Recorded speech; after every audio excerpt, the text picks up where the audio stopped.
Je suis Marco Calcamucci, je suis le directeur des opérations et du business développement chez H2X Écosystème. Et je ne suis pas tout jeune, comme vous pouvez le constater. J'ai tout un passé dans la gestion d'entreprises innovantes et le changement d'échelle de ces entreprises dans la robotique, les systèmes embarqués, un peu tout ce qui est nouvelle technologie. Ma passion dans la vie, c'est la musique.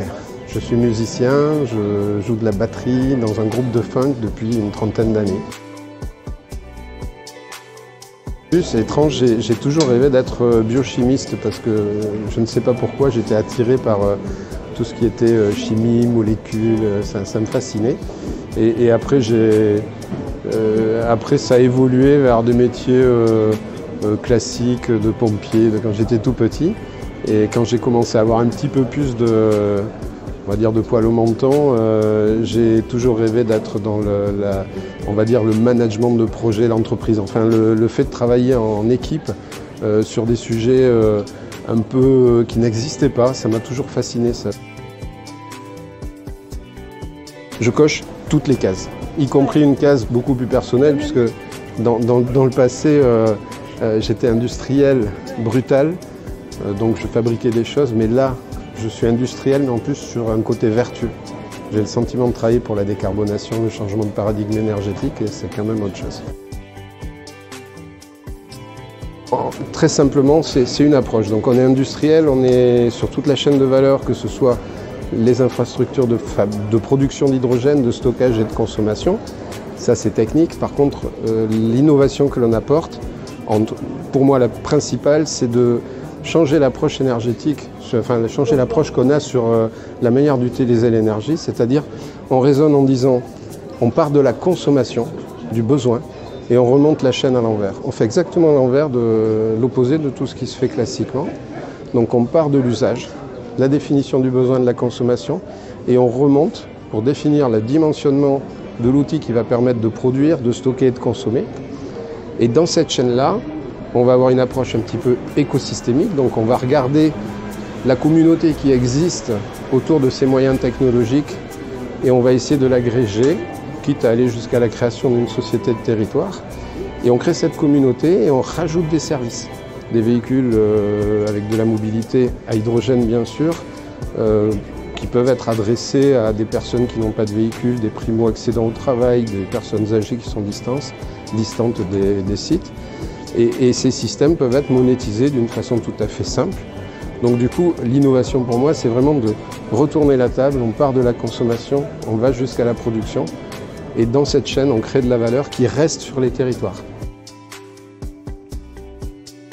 Ça devait exister, mais disons que la chance qu'on a, nous, en tant que start-up, c'est d'avoir au sein de notre organisation, enfin de notre actionnariat, un actionnaire qui nous accompagne de manière bienveillante et qui nous permet de faire les choses concrètement. C'est-à-dire que tout ce dont je vous parle, on l'a réalisé.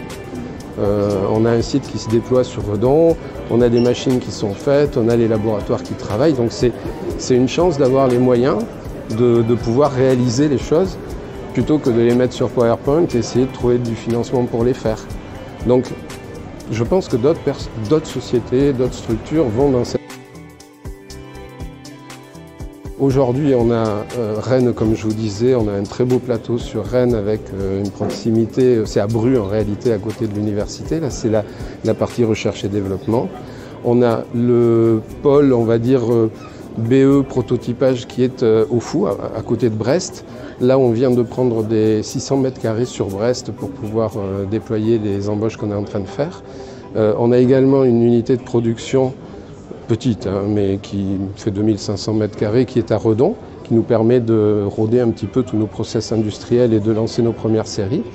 Et puis on a un site tout à fait naissant sur Bordeaux qui est un peu plus axé sur, on va dire, le développement et l'innovation et la partie business développement. On part de la consommation, on va jusqu'à la production et dans cette chaîne, on crée de la valeur qui reste sur les territoires. Donc le business model aussi est innovant. Parce qu'en fait, qu'est-ce qu'on fait? On crée de la valeur qu'on partage avec la communauté dans laquelle on la crée.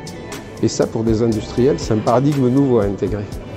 Donc voilà, l'innovation elle est aussi technologique. On a des chercheurs qui travaillent sur de nouvelles électrodes particulières avec des fonctions particulières pour pouvoir optimiser, améliorer soit le rendement, soit l'utilisation d'eau pas forcément pure. Enfin, il y a beaucoup d'innovation. Oui, on a un service de R&D sur Rennes justement qui est très puissant, mené par notre directeur scientifique Loïc Perrin et vraiment avec de très belles innovations. Donc on est en plein dedans, quoi.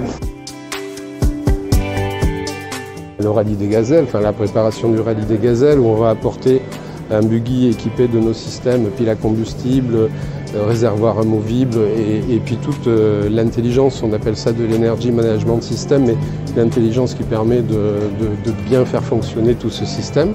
Un de nos gros générateurs de 350 kVA qui va alimenter le bivouac en énergie, mais aussi en chaleur, en eau chaude, puisqu'on va récupérer toutes les énergies fatales pour les valoriser. Ça, c'est un projet très important. Après, il y a d'autres projets qui sont un petit peu confidentiels, donc je reste vague. On travaille à participer à la COP27 en Égypte avec notre électrogénérateur. Donc là, c'est un sujet intéressant qui va nous amener très certainement à nous implanter là-bas. Et puis, on a aussi également des projets avec un projet de, on va dire, de développement, d'intégration de nos systèmes électrolyseurs, piles à combustible et générateurs pour le BTP avec l'université au Québec des Trois-Rivières. Et pour ce faire, on a créé une filiale là-bas. Donc c'est 3 projets qui sont assez intéressants et sur lesquels on est très investi. Après, on en a d'autres qui sont plus liés à des activités dans la chaîne de valeur dont je vous ai parlé. Il y a de la mobilité et on s'est intéressé à la demande de différents organismes, de l'État notamment, à travailler sur des systèmes autonomes, donc des drones, des robots massifs qui font la taille d'une petite voiture, avec des fonctions d'autonomie, toujours avec nos systèmes piles à combustible, réservoir amovible et puis un petit stack batterie pour faire un petit peu une balance range extender. Et on a rajouté, donc on a acquis des compétences, l'intelligence embarquée, la fusion de données, l'hybridation de ces données, le traitement par les capteurs, donc avec des partenaires et puis en même temps on monte en compétences en interne.